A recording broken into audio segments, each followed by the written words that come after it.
La experiencia humana, la mente y la conducta. Sentir, pensar, actuar. Estudiar el alma, conociendo sus formas. Sintonía Psi, el programa de la Facultad de Psicología de la Universidad de Buenos Aires.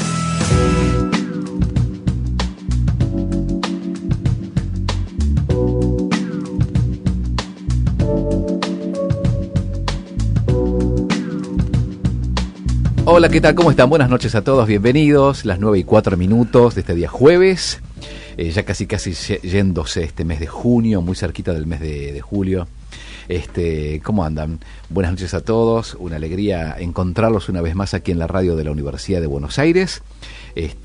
Hoy tenemos un programa muy intenso con una temática más que conmovedora, porque vamos a hablar acerca de la calidad de vida y de muerte. Nos acompaña, voy a presentar al equipo, a Dolores Prosen. ¿Cómo andas, Dolores? Buenas noches. Jorge, también bienvenido. Leandro, ¿cómo anda nuestro editor? Estrella, bienvenido también. Me llamo Lisandro Cejas y ustedes son nuestros invitados siempre especiales a los que les dirigimos toda la programación de la radio, y en este caso hoy tenemos el gusto de que nos acompañe alguien tan particular, digo particular por la temática que aborda, porque ya hemos estado en contacto hace un tiempito. Ella es Ona Albornoz, la voy a presentar y luego la voy a saludar. Ona Albornoz es reciente doctora en Psicología de la Universidad de Buenos Aires, es coordinadora general y fundadora en el año 2014 del Instituto Argentino de Psicología de la Salud, es coordinadora del posgrado Cuidados Paliativos, Aspectos Emocionales en la Facultad de Psicología de la UBA, es docente de la Maestría en Psicodiagnóstico y Evaluación Psicológica a cargo de la doctora Isabel María Miculique, que le mandamos un beso enorme, y es docente también de otra universidad, la Universidad de Belgrano, en Psicología de la Salud. Ona, ¿cómo andas? Buenas noches. Buenas noches. Bienvenida. Muchas gracias por la invitación, siempre es un placer compartir con ustedes y bueno, con toda la comunidad que esté escuchando. ¿Habíamos tenido un contacto telefónico con vos o habías venido? No, yo había venido, sí, ya tuve la experiencia. Hacía mucho tiempo, ¿no es cierto? Hace ¿ya? Bastante. Qué fantástico. Bueno, quería contarles que el día de hoy, esta noche, vamos a abordar un tema donde los psicólogos también podemos trabajar. Es un ámbito donde la psicología también se despliega y donde justamente Ona ha desarrollado su tesis doctoral con un aporte a la ciencia más que valioso. Su tesis doctoral lleva como título Calidad de vida y de muerte, estudio de la relación entre la calidad de vida percibida por el paciente en cuidados paliativos y la percepción de la calidad del proceso de muerte y de morir del cuidador y del agente de salud. La primera pregunta para hacerte, Ona, es ¿qué es lo que te ha convocado a abordar justamente esta temática, que estimo que no sé si debe haber mucho, ¿no?, pero es tan específico?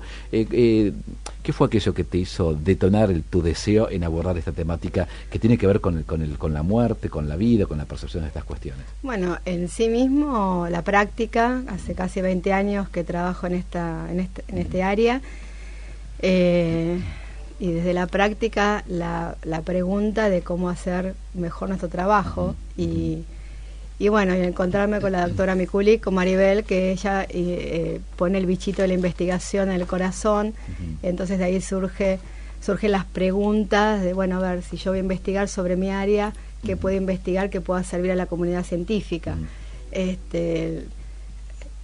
La evaluación de la calidad de vida surgió más que nada porque en el hospital donde yo trabajaba. ¿En cuál de ellos? Cuando trabajé en el Hospital Vicente López, en el área de cuidados paliativos, éramos una psicóloga al principio cuando recién ingresé y 4 médicos. Entonces, claro, estaban felices de que hubiera un psicólogo, pero no había capacidad para atender a todos los pacientes. Entonces había que en las charlas de, bueno, cómo discriminar a quién, a quién le derivaban y demás, buscar también con el tiempo, bueno, a ver, una evaluación rápida, sencilla, como para poder intervenir en el momento y decir, bueno, a ver, esta persona está sufriendo por esta razón, bueno, derivemos a esta área, como un buen screening, como un tamizaje.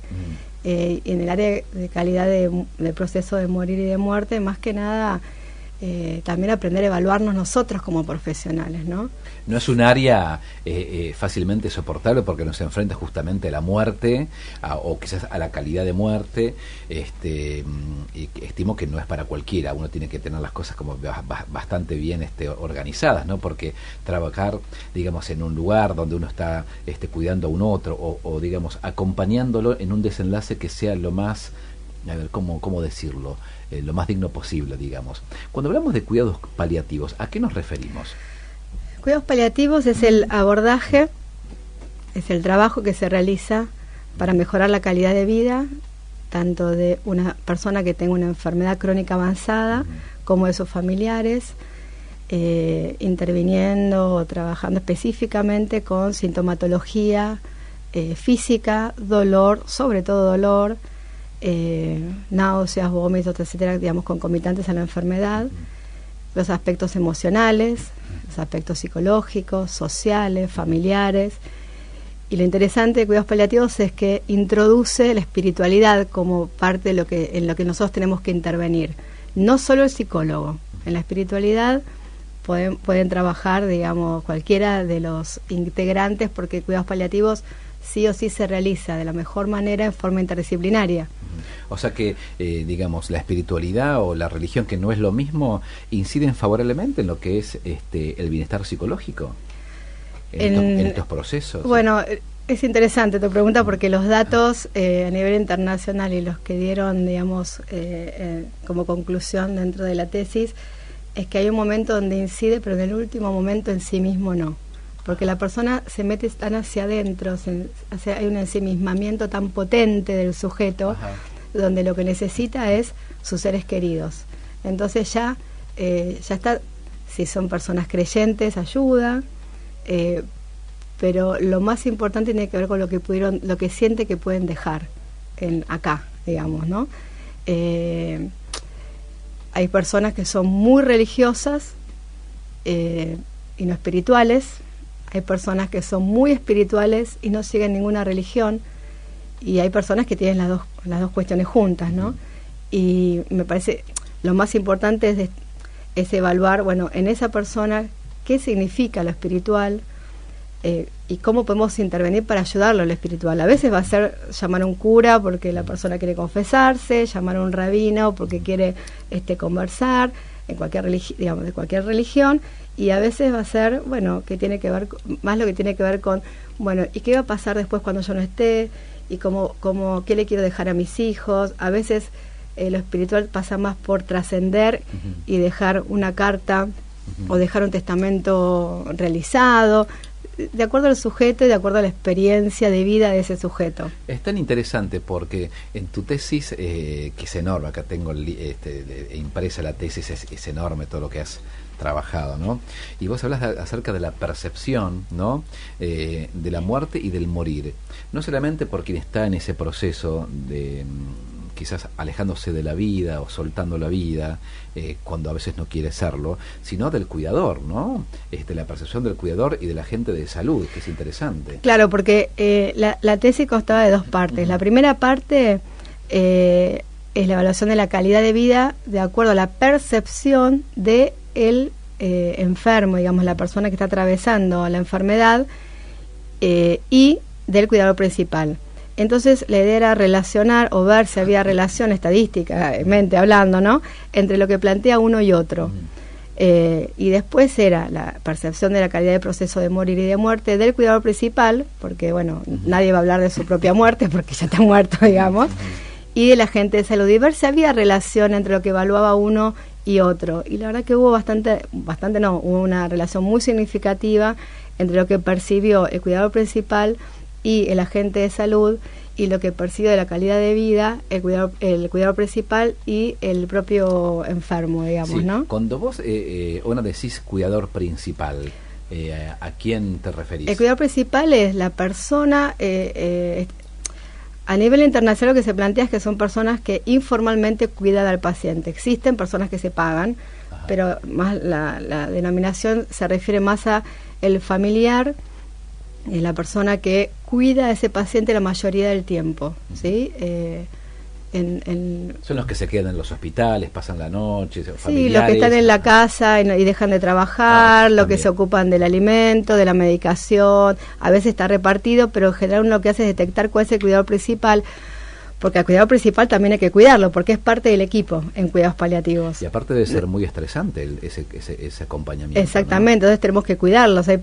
Yo siempre cuento una anécdota, había dos hermanas, y bueno, en general lo hago, ¿no? Entonces, cuando veo que hay mucha carga de cuidador principal, que es nuestra función también cuidarlo, yo llevo un recetario con mi sello al lado. Claramente yo no puedo, soy psicóloga, no puedo prescribir ninguna medicación.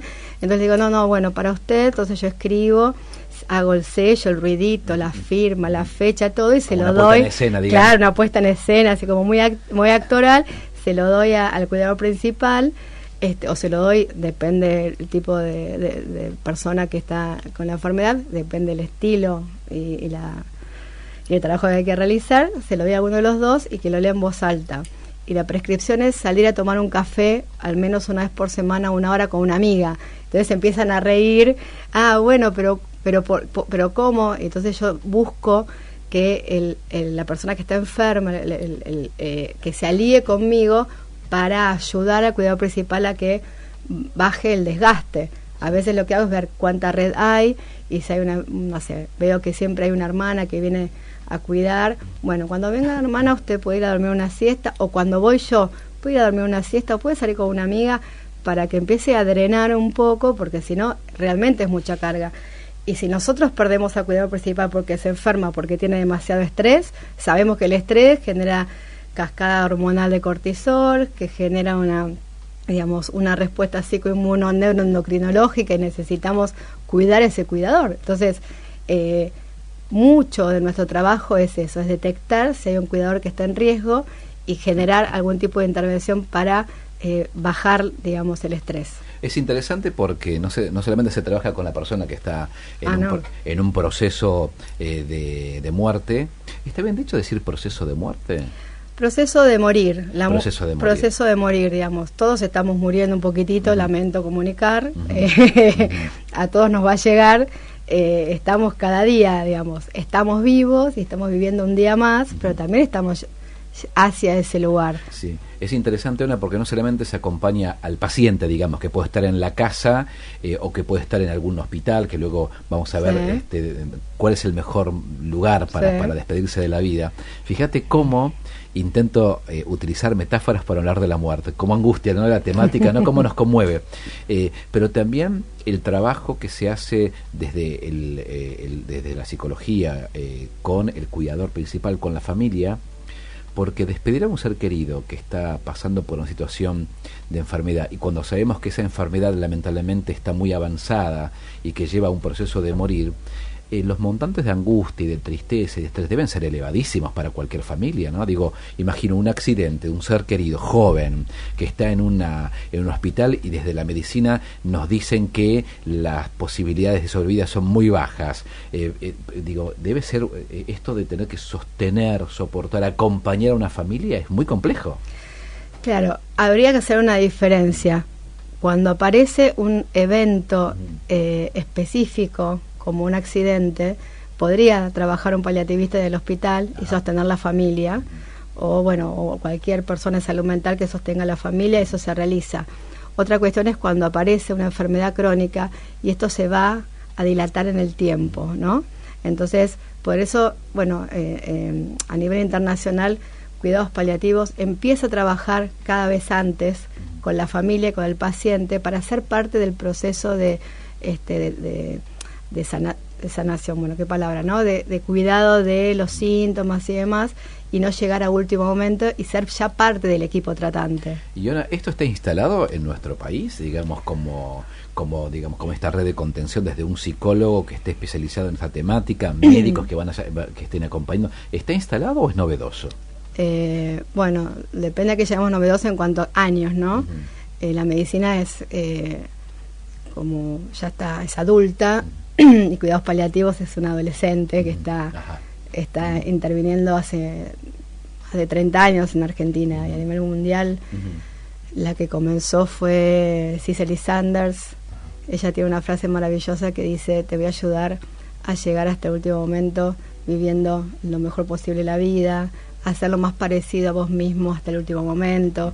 Fue una médica, bueno, era enfermera, después estudió medicina, y ella ella se enamora de una persona que tiene una enfermedad crónica avanzada y empieza a detectar en el tratamiento qué pasa en los hospitales con la gente que está así, y el poco cuidado y la poca mirada hacia este tipo de personas. Entonces empieza a poner en palabras y todas estas cuestiones, y comienza el movimiento hospice y de cuidados paliativos a nivel internacional. Ella es como la que le da como impulso. En Argentina hace más de 30 años que se trabaja con esto, con esta temática, y la ley, ahora nunca me acuerdo cuándo apareció, pero hay una ley de cuidados paliativos en Argentina. Lo que pasa es que todavía no están los recursos. Debería haber en cada prepaga, obra social, hospital público, un equipo de cuidados paliativos, pero además hay que conocer de qué se trata, como para que no solo los otros miembros del hospital sepan cuándo llamarnos, cuando solicitarnos la intervención, sino que la gente empiece a saber que es un derecho que haya un equipo que sepa cómo acompañar en este momento que para mí es el nacimiento y la muerte son los dos momentos más importantes que tenemos como seres humanos, y estar en este momento es un honor, acompañar en este momento es un honor. Entonces que la gente pueda saber que existe este tipo de abordaje donde cuidamos, aunque no haya curación específica, sí, es importante. Es un acompañar. Me haces acordar en un momento cuando hicimos aquí en la radio un programa destinado a lo que es la psico-oncología, que son psicólogos trabajando con temáticas que tienen que ver con el cáncer, ¿no? Y uno de los integrantes de la mesa, aquí justamente en esa noche, que creo que fue a principios de este año, trabajaba en lo que es psicoprofilaxis quirúrgica. Sí. ¿Esto tiene que ver con lo que estamos hablando? ¿Tiene puntos de encuentro o no? Bueno, es todo el área de psicología de la salud en sí mismo, es todo el abordaje con enfermedades. Psicoprofilaxis quirúrgica es el trabajo antes de algún tipo de operación. Okay, no tiene que ver con la muerte, digamos. Hay operaciones como un trasplante que no sabés. Y el miedo a la muerte aparece aunque te vayas a operar de sinusitis, o sea, porque hay como todo una cantidad de mitos con el tema de la anestesia. Bueno, hay mitos que todavía siguen estando, que provienen, digamos, de nuestros abuelos y bisabuelos. Entonces se trabaja ese miedo, y lo que se sabe es que cuanto más se trabaje preoperatoriamente, mejor es el posoperatorio en todas las áreas, incluyendo dolor. Es interesante lo de los mitos, las representaciones de la muerte, porque por fuera del aire con Ona hablábamos acerca de qué ocurre con la representación de la muerte en Occidente y en Oriente, ¿no? Estimo que es muy raro que aquí en Occidente, estoy generalizando, se crea acerca de lo que es la trascendencia o la reencarnación, pero en algunos otros lugares del mundo la muerte es un pasaje a otro momento, ¿no? Es interesante abordar el campo de la representación de la muerte, ¿no? Hay un libro muy lindo de Philippe Ariès que se llama La muerte en Occidente, que es maravilloso ese libro, seguramente lo leíste. Sí, muy poquitito, pero sí es que va contando cómo a partir de los siglos se fue atravesando con cómo se enfrentaba a la muerte la gente, ¿no? Y hay cuadros del medioevo donde uno ve a la persona que está en su cama muriendo y está rodeado de su familia, de los niños, de algún cura, de los vecinos, consciente completamente de lo que le sucede. Hasta me imaginaba con el dedito ordenando su proceso y qué es lo que va a suceder después. Y a partir de los años un montón de cambios hasta llegar a lo que llama Gómez Sancho actualmente, que es la muerte a puntillas, como es español, es como la muerte en puntitas de pie. Hay que hacerlo en silencio, no se dice la palabra muerte, esto que decías vos, que costaba como poner la palabra, se silencia, no se le habla a los niños de la muerte, porque no puedo hablarlo, pues la gente se angustia, y aparece mucho la medicalización de la muerte, ¿no? Esto de seguir interviniendo, de no frenar, de no entender que la autonomía del paciente es importante y el paciente toma decisiones de cuándo hasta cuánto y cuánto seguir interviniendo. Entonces han cambiado mucho.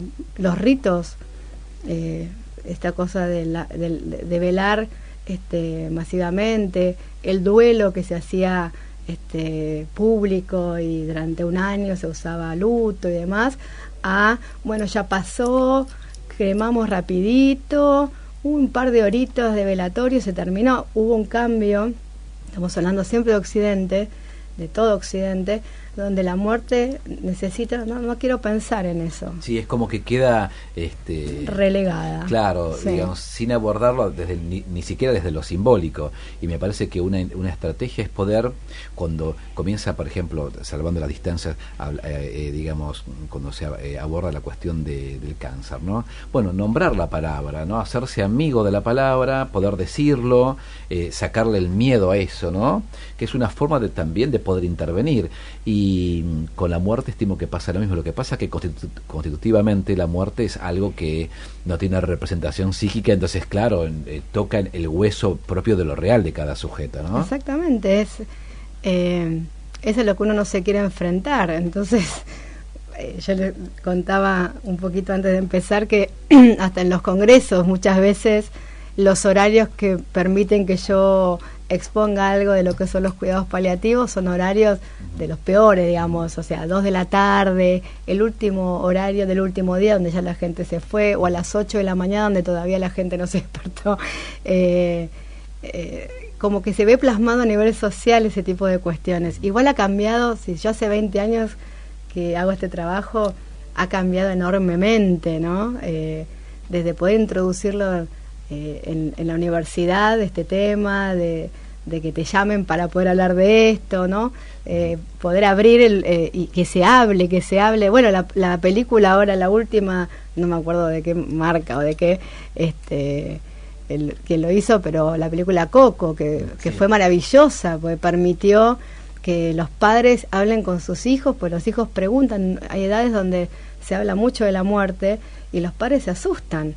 Entonces, además del mensaje muy lindo que da, que permitiera que se empiece a hablar, a mí me pareció, yo creo que esa película, cualquiera que trabaje con la temática, debería estar en todos los colegios, o sea, debería ser un tema que se hable. ¿Sabés que me han hablado maravillas de esa película? Yo no es la hermosa. Vi. ¿Sabés que me haces acordar un comentario del doctor Ricardo Yacoub, que es un gerontólogo de la Facultad de Psicología? Lo conoces, es punta de lanza, digamos, en estas cuestiones.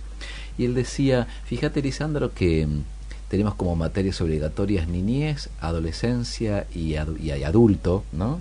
Pero no tenemos como materia obligatoria vejez. Es selectiva, ¿no? La cursa quien quiera. Y es un momento, el perigeo de la vida, ¿no? La penumbra, por la que pasamos todos, pero no aparece reflejada. Es como que hay un mito ahí, ¿no? De no hablar de esto, ¿no? De esto no se habla, ¿no? Y que es una intervención desde lo paliativo de ponerle palabras a esto, que va justamente en una pregunta que te quería hacer, que va en la calidad digamos, la calidad de muerte, ¿no? Del proceso de muerte, del buen morir con dignidad, que me parece que nadie podría morir con dignidad si no habla de eso. Bueno, es claro, porque es el permiso que se le da a la persona de poder despedirse. Si sabe y entiende, aunque se angustia, aunque lo niegue, porque bueno, se sabe, bueno, hubo otra maravillosa escritora e investigadora que se llamaba Kubler-Ross, que también algunos deben haber escuchado, que trabajó 40 años escuchando a pacientes que estaban en este proceso de morir. Y ella, bueno, además después escribió sobre un procedimiento de intervención, digamos, de abordaje con estos pacientes, pero lo maravilloso fue que les dio palabra a estas personas y les enseñó a los agentes de salud que huían de esto a la importancia que tiene y lo que uno puede aprender de ellos. Yo en el agradecimiento en la tesis, y el mismo día que la presenté, además de escribirlo en mi tesis, decía obviamente a mi familia, a mi hijo, a mis amigos, pero también a mis pacientes, porque ellos me enseñaron mucho de mi trabajo. Por supuesto, yo fui a estudiar afuera, o sea, hice todo un proceso de aprendizaje desde el conocimiento, pero lo que uno más aprende es cuando el paciente te escucha y vos lo escuchás y podés acompañarlo en este momento que es tan potente, no tan intenso. Y muchas veces Kubler-Ross plantea en sus escritos diferentes tipos de momentos, ¿no? Desde el momento de la negación, de esto no me está pasando, el por qué yo, la ira, el enojo. Después habla de un pacto, que a veces uno lo puede observar en los pacientes, la tristeza o la depresión reactiva, si quieren, y está la aceptación, ¿no?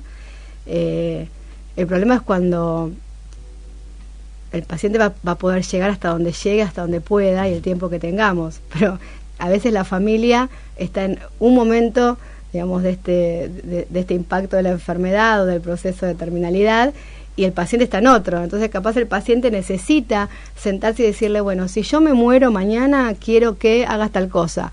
Y el familiar le dice, no, de eso no quiero hablar.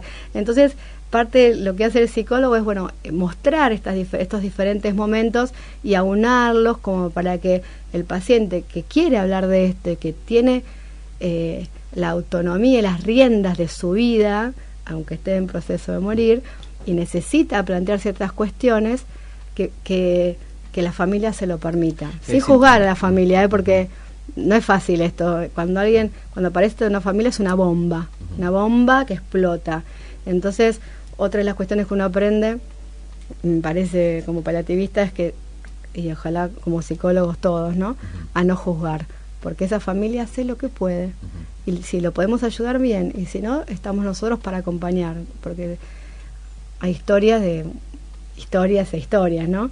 Y necesitamos entender que esa familia o ese familiar que decimos, ¿cómo puede ser que no venga nunca? Bueno, hay que ver qué historia tuvo con ese paciente, qué le pasa, con qué lo enfrenta en su propia historia. Entonces no juzgar a nadie. Sí. Es interesante, sabes que me hace acordar a una película, no recuerdo bien el nombre del actor, no sé si es Michael Keaton, me puedo estar equivocando, que cuenta la historia de un hombre de unos 40 y pico de años aproximadamente, al que se le diagnostica una enfermedad terminal, y que él comienza a filmarse para dejarle un documento a su niño bebé. Sí. Entonces un varón era este bebé, y entonces este hombre joven, que estaba noticiado de una enfermedad terminal, en un video le enseñaba, bueno, cómo seducir a chicas, cómo jugar al básquet o al vóley, o cómo afeitarse, ¿no? Y se despedía de él.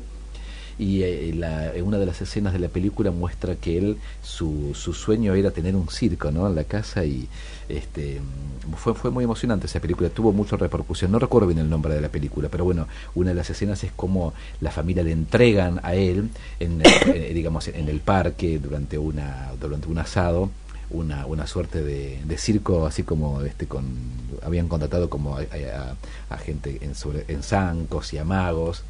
Y la familia compartía ese momento de desenlace de manera muy feliz, y todos estaban muy contentos y felices, aún sabiendo de la tristeza de esa despedida, ¿no? Y me parece que es muy interesante esa película para poder abordarlo desde lo que estamos charlando hoy.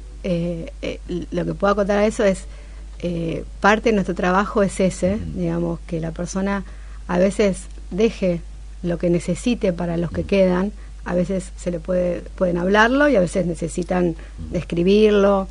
No sé, una paciente una vez con la terapista ocupacional hizo un árbol genealógico para sus nietos que era impresionante y que llegaba hasta, no recuerdo si era un soldado de Napoleón, digamos, con los papeles, una cosa, pero que lo quería yo llevar a mi casa aunque no fuera de mi familia. Muy interesante, y porque tiene que ver con la trascendencia. Parte de los resultados, digamos, de toda la tesis es eso, ¿no? La importancia de la calidad del proceso de morir. Lo importante es la trascendencia, que la persona siente que está trascendiendo, la importancia de los afectos, porque en ellos trasciende, ¿no? La identidad en espejitos, digamos, del sujeto que está yéndose, se la da a la gente querida, la gente que la conoce y que ha transitado la vida a la par, y siempre el control de los síntomas, ¿no? De sentir que están acompañados, eso, aunque dentro de las categorías o de las dimensiones que uno podía pensar que iba a dar más resultado potente, no fue el control de síntomas, sino el estar acompañado, el sonreír y reír, lo espiritual. Interesante. Sí, fue muy interesante eso, porque en realidad son después, los hallazgos, ¿no?, de lo que uno se espera. Sí, que corroborado con muy poquitas investigaciones que hay al respecto en cuidados paliativos, pero que plantean lo mismo. El control de síntomas es importante, pero no es lo más importante. Que hay otras cuestiones, que son otras preocupaciones que aparecen en los cuidadores principales que evalúan la calidad del proceso de morir y de muerte, que no son solamente el control de síntomas. Y eso fue muy gratificante encontrarlo, porque también marca que nosotros tenemos que poner mucho énfasis no solo en eso, sino en otras sino cuestiones, en el acompañamiento, en la ayudar red, a la ¿no?, familia para que acompañe. Muy Sí. interesante, muy Sí. interesante. Están escuchando a Ona Albornoz, vino a compartir esta noche con nosotros parte de los hallazgos de su tesis doctoral, sí, calidad de vida y calidad de muerte en el contexto de cuidados paliativos, un resumen. Un resumen, ¿no? muy largo. Sí, porque el título es mucho, pero mucho más amplio. Sí. Es calidad de vida y de muerte, estudio de la relación entre la calidad de vida percibida por el paciente en cuidados paliativos y la percepción de la calidad del proceso de muerte y de morir del cuidador y del agente de salud. ¿Estás cómoda? Ay, tranquila, ¿sí? Muy en paz. Bueno, se te escucha y nosotros también. Queremos darles a ustedes el número de teléfono, que es el 5285-5962 y el 5285-5963. De regreso, luego de la pausa y de la música, me gustaría, si Ona me lo permite, leer parte de la introducción, que es una pequeña fábula o pequeño cuento que habla acerca de la muerte, que es muy linda, así que lo vamos a hacer. Buenísimo. No se vayan, ya venimos. Estás escuchando Radio UBA 87.9. El saber también está en la web www.radio.uba.ar. Entrevistas, notas y todo lo que pasa en la nueva página de Radio UBA. El saber está en el aire. Inicio del espacio publicitario. Pipo Radio. Con Juan José Pi de la Serra. Sábados de 17 a 19 por Radio UBA FM 87.9.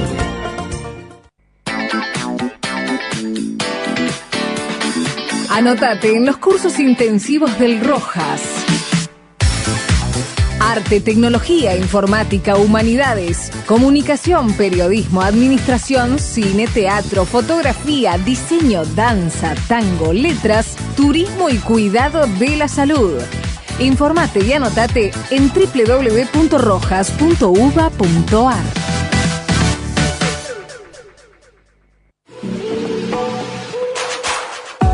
De lunes a viernes, de 18 a 20, Carlos El Pato Méndez y Teresa Focaracio te actualizan la jornada en la vuelta informativa de la radio de la Universidad de Buenos Aires. datauba.com, a un clic de tu dial. Tren de Noche, un programa de jazz con desvíos y ocasionales descarrilamientos. Los viernes, de 22 a 24. Cruces inesperados. Señales en la noche. Libertad sin barreras. Conducido por Diego Fisherman. Tren de Noche. Es el lugar donde se escucha la música que solo se escucha aquí. En Radio UBA. Fin del espacio publicitario.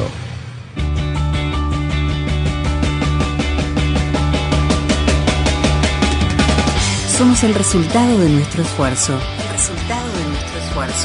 Somos parte, como vos, de la Universidad de Buenos Aires. Radio UBA, donde la universidad se hace sonido.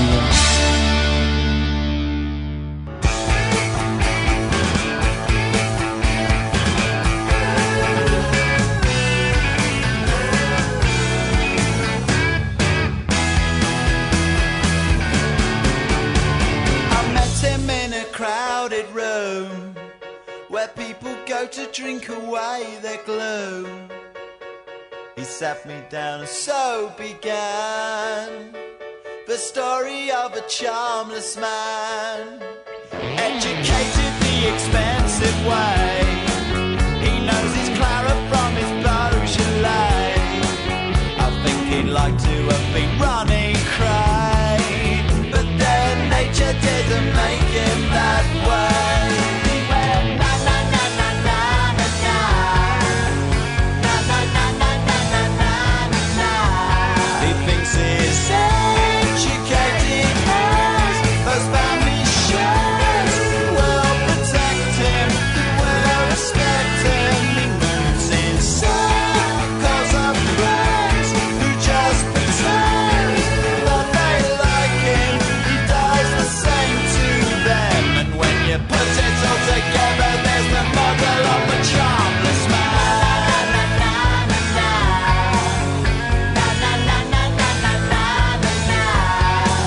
He knows the swingers and their cabaret, says he can get in anywhere for free. I began to go a little cross-eyed, and from this charmless man I just had to hide. Na na na na na na na, na na na na na na na na. He talks at speed, he gets nosebleeds, he doesn't see his days are tumbling down upon him, and yet he tries so hard to please. He's just so keen for you to listen, but no one's listening. And when you put it all together, there's the model of a charmless man.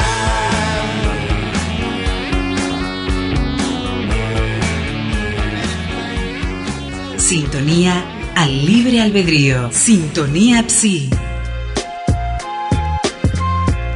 Bueno, muy bien, señoras y señores, estamos justamente esta noche con la doctora Ona Albornoz. Estamos hablando acerca de la calidad de vida y la calidad de muerte en el contexto de cuidados paliativos, una temática muy interesante y otro de los ámbitos donde los psicólogos podemos trabajar. Y esto es interesantísimo porque es muy acotado, es muy específico. Tengo delante de mí la tesis doctoral que fue recientemente defendida, ¿no? Me gusta a mí decirlo en francés, que es soutenir, que es sostener. Me gusta mucho más, no sé, porque es menos, viste, la defensa implica un ataque, en cambio el soutenir tiene que ver con sostener lo que uno ha investigado, y entonces nos saca nosotros. No sé si estás de acuerdo con eso. Yo cuando me parfait, ¿viste? Ça me plaît beaucoup. ¿Viste? Cuando escuché eso en francés dije, me gusta más esa palabra, porque uno sostiene una idea, un recorte, y no es tanto de la defensa y el ataque.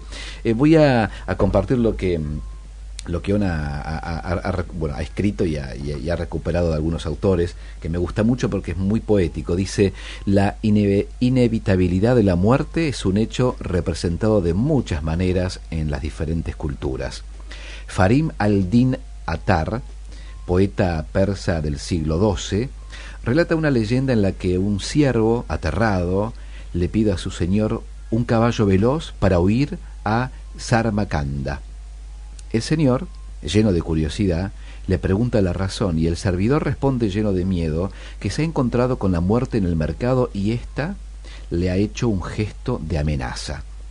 El señor accede al pedido del siervo y más tarde visita el mercado y se encuentra a su vez con la muerte. Le pregunta: ¿por qué has asustado a mi servidor? La muerte responde: no lo asusté, simplemente me sorprendí de encontrarlo aquí porque teníamos una cita esta noche en Samarcanda. Qué interesante, ¿no? Sí. Lo inevitable, ¿no? ¿Por qué se te ocurrió comenzar con esto que es tan interesante? Bueno, este recorte, ¿no?, de la muerte, de lo inevitable, ¿no? Y quizás no poder huir de eso, ¿no? Por más caballo veloz, ¿no? Hay como... Bueno, en parte porque, digamos, si uno se pone a leer lo que sucede en el ser humano actualmente, desde, o sea, hablabas de la vejez, ¿no? Que no está ni en una cátedra obligatoria.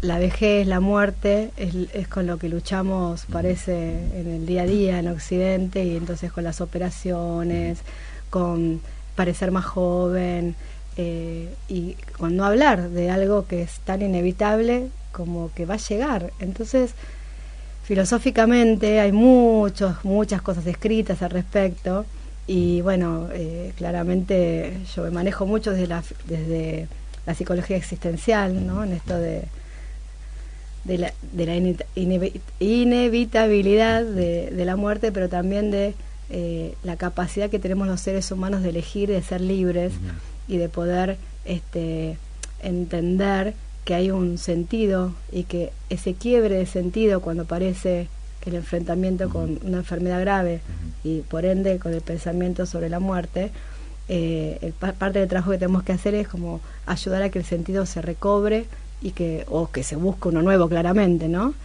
Nosotros consideramos y creemos y necesitamos creer que mañana vamos a estar vivos. Si yo pensara que mañana me voy a morir, capaz no estaría acá, estaría con mi hijo. Entonces necesitamos pensar que hay un devenir y que mañana vamos a estar, porque no podemos estar pensando todo el tiempo que vamos a morir, no es la idea. Sería esa. Insoportable. Hay una frase muy interesante que dice que de la misma manera que no podemos mirar al sol directamente y todo el tiempo porque los ojos queman, tampoco se puede pensar en la muerte porque uno no vive, ¿sí? O sea, claramente no podemos estar todo el tiempo pensando en eso, pero tampoco todo el tiempo negándola.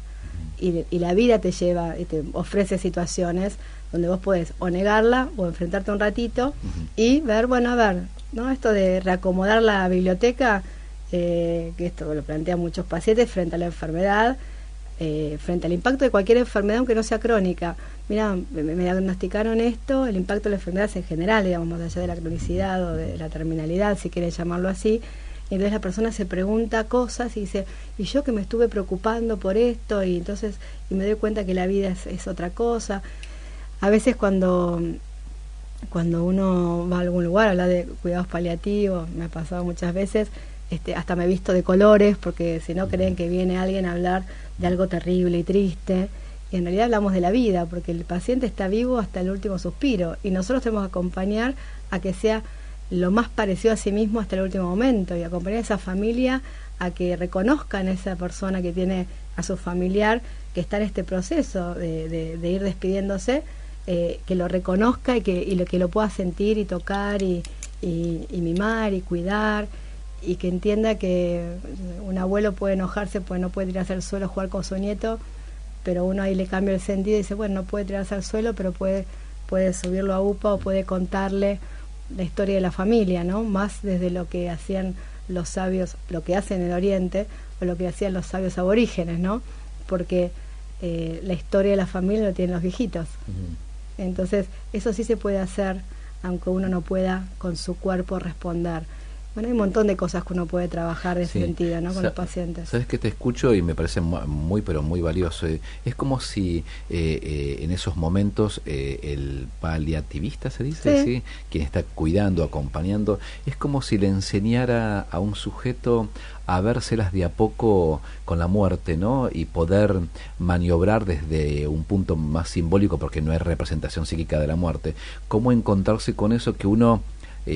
bueno, porque es algo tan temido y hay tanto mito con respecto a lo que es la muerte. Digo, si acá habría una persona de Oriente, quizás estaría teniendo... Alguna vez un amigo me decía, ¿cómo pensás la muerte? Ay, yo la asocio con el sufrimiento, le digo. Digo, ay, yo la asocio con, ¿sabes qué? Con la liviandad. Te levantás, no te duele nada. Me sorprendió esa mirada, pero me parece que también en estos momentos, y vos tenés tanta experiencia, bueno, en esas charlas con los pacientes, aparecen allí como de manera florecida, en una tierra fértil, porque está la palabra vehiculizando esto, las ideas sobre la muerte, ¿no? Y sobre la vida misma.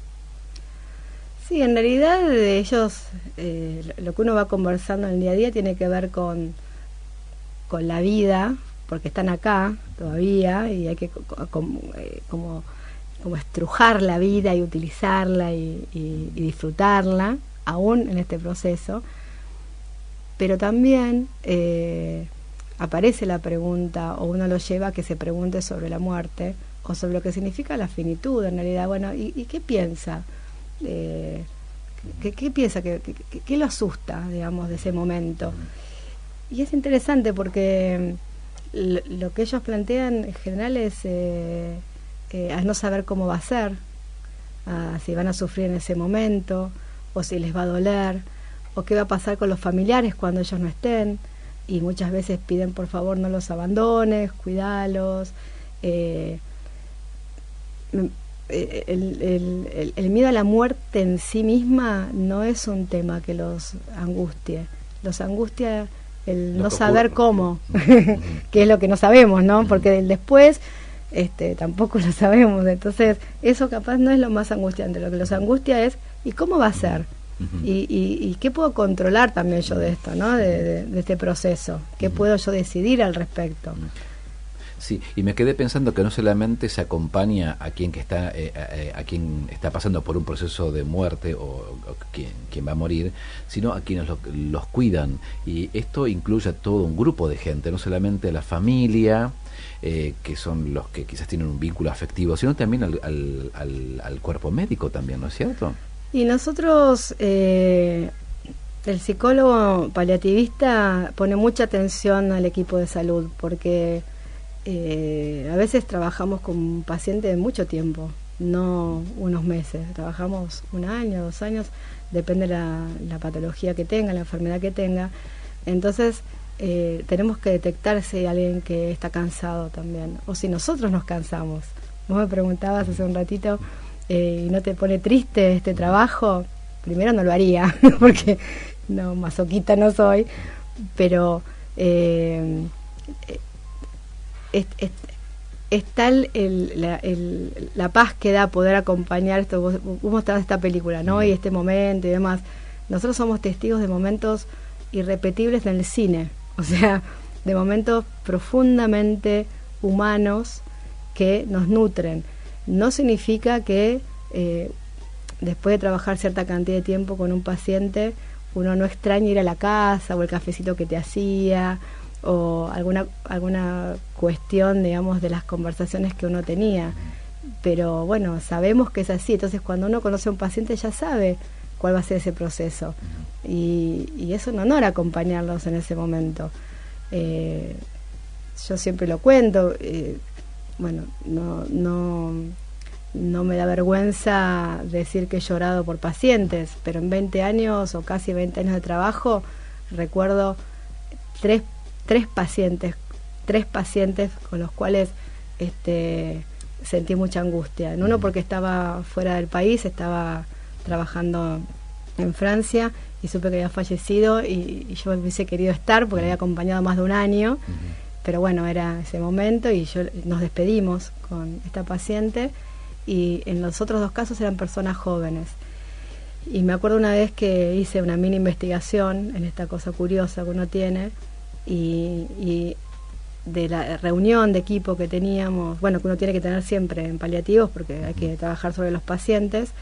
Una vez empecé a tomar el tiempo que usábamos para un paciente de 95 años que estaba todo bajo control y todo ok, y un paciente joven. Y hice varios meses, tomé nota del tiempo que usamos con cada uno, y yo me di cuenta, y después lo planteé en común, ¿no?, que los pacientes más jóvenes nos llevaban más tiempo, pero no era porque eran más difíciles, era porque necesitábamos hablar de ese paciente, y en parte también a veces hasta decir qué nos pasaba. Ona, ¿puede ocurrir que haya alguien que esté en proceso de morir que no acepte al paliativista? Sí, me pasó. Que diga, pocas veces. No me interesa, no quiero saber nada de esto. Al médico en general no se le dice que no, porque el médico o sea, justamente trae la respuesta a los síntomas que son, digamos, para controlar los síntomas. Entonces en general no. Me ha pasado, bueno, en casi 20 años, 2 veces, que estaba tan enojada. Me acuerdo una señora de mediana edad, abogada, que estaba tan enojada, me dijo, ¿vos para qué vas a venir acá? ¿Qué me vas a decir? Y yo digo, sí, la verdad que no estoy viviendo lo mismo que usted, pero bueno, mi trabajo es acompañar, en lo que usted considere que yo puedo. No podés nada. Bueno, después 2 o 3 veces que traté, decidí que no iba a ir hasta que solicitara realmente ella, y murió enojada, que es muy raro porque muchas veces cuando tenemos tiempo esto baja, el enojo baja.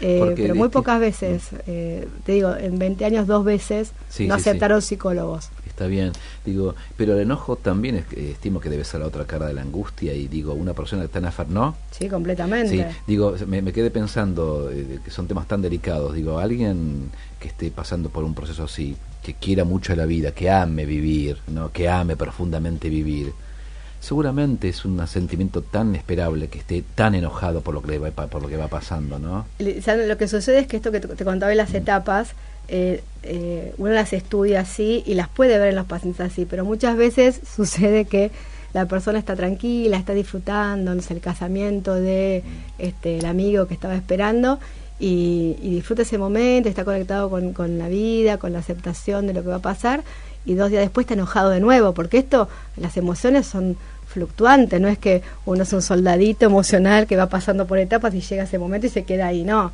Hay momentos que aparece el enojo y aparece el dolor y hay más enojo, y de pronto quiere lograr algo y no lo logra, y entonces se pone triste, y las emociones todo el tiempo fluctúan. Van y vienen, todo el tiempo. Y Iona, son muchos los psicólogos paliativistas, digo, porque estimo que si bien a todos, este es el programa de la Facultad de Psicología, ¿no? Uno puede abordar la mayoría, digo, trabajamos con niños, con adolescentes, con adultos, con gerontes, pero muchos no trabajamos con personas que están en procesos de morir. Estimo que no cualquiera tiene la posibilidad de acompañar en estos momentos. Digo, la pregunta es, ¿qué cualidad tiene que tener un psicólogo egresado de una facultad que quiera trabajar de esto? Porque no es para cualquiera. Bueno, en realidad yo me haría la pregunta, ¿qué cualidad tiene que tener un psicólogo que quiera trabajar con autismo, con esquizofrenia, digamos, con la limitación que implica el no avance? Me parece que no hay como no. Bueno, cuando yo empecé cuidados paliativos fue una causalidad maravillosa de una colega que tuvo que irse afuera a estudiar, sí. Y yo estaba asustadísima, digo, yo ni loca, ¿cómo yo ni loca con pacientes que están así graves? Y me dijo algo muy interesante, me dijo, mira, Ona, lo que estudiamos como psicólogos son herramientas que nos ayudan, hay que tener caridad humana y sentido común, con eso vas a poder. Y me pareció muy sabio, y eso me hizo animarme, porque creo que las otras 2 cosas más o menos las tenía. Entonces después, claro, me puse a estudiar porque me enamoré, digamos, del trabajo, y me puse a estudiar, pero básicamente el querer acompañar y entender que la limitación maravillosa que existe en toda la práctica en psicología, porque alguien que trabaja con síndrome de Down, con discapacidad, o sea, para mí alguien que trabaja en autismo, para mí es impresionante, pero para la mirada de ese psicólogo que trabaja con autismo, lo que yo hago es impresionante. Bueno, para mí cada especialidad es maravillosa, y debe haber ciertas características. No las podría como describir yo, la verdad. Está muy bien, y aparte de esas 2 características, digamos, calidad humana y sentido común, no necesariamente se aprenden en el pasaje por una facultad, ¿no?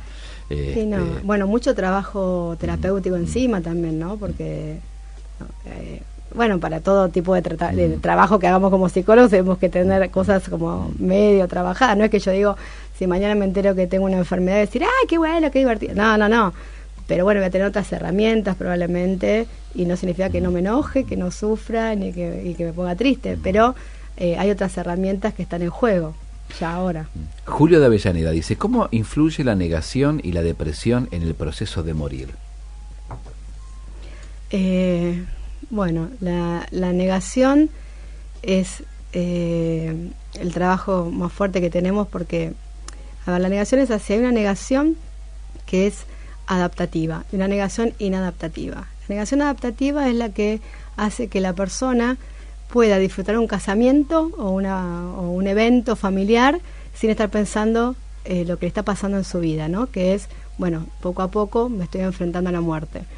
Esa es adaptativa. La inadaptativa es no hago los tratamientos, no quiero hablar con nadie, no quiero conectarme con la gente que tengo alrededor. Cuando la negación no ayuda o no permite o coarta que la persona pueda hacer este proceso, ahí ya no nos sirve. La depresión, como depresión ya neuroquímica y demás, hay que medicarla, ¿no? Y hay mucho subdiagnóstico y submedicación, digamos, subtratamiento en depresión, porque bueno, a veces pasa, bueno, está, no sé, la medicación antidepresiva tarda por lo menos 2-3 semanas en hacer efecto, y no sé cuándo se va a morir, no importa cuándo se va a morir. Démosle la medicación, porque si hay algo neuroquímico, no es lo mismo estar triste que estar deprimido. Sí, son dos cosas Entonces diferentes. el psicólogo tiene que detectar y hacer ese diagnóstico, y si hay un diagnóstico de depresión, vamos a ayudar, vamos a pedir al médico que medique eso.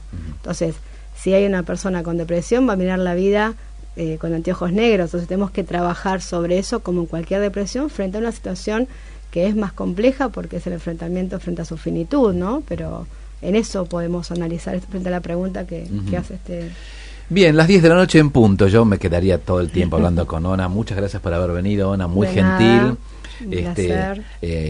Amerita otra visita tuya aquí Cuando a los estudios, quieran. porque quedaron varias preguntas de los oyentes aquí, de Jorgelina, de Florencia, de Carolina y de Julio de Avellaneda, que lo acabo de decir, pero bueno, no quiero robarle tiempito al programa que sigue, porque después si no me van a retar. Son las 10 de la noche. Ona, muy gentil por haber venido. En nombre de la facultad, un honor haberte tenido. Ella doctora en psicología, con una temática muy específica. Muchas gracias. Muchas gracias a ustedes y un placer como siempre. Muy gentil. Dolores Porcen, gracias por tu presencia. Jorge, nuestro operador, gracias por todo. Me llamo Lisandro Cejas. Muy amable a toda la gente que nos escuchó y a toda la gente que nos ha mandado sus mensajes y sus preguntas. Así que nos encontramos la próxima semana. Mi nombre es Lisandro Cejas, una alegría estar con ustedes. La próxima semana tenemos más sintonía PSI para ustedes. Que estén bien y quédense con la radio, que ya llega el programa del Centro Cultural Ricardo Rojas, ¿no es cierto? Así que ya está la productora aquí. Así que muy gentil, 10 de la noche, 1 minutito. Que estén bien. Chau, chau.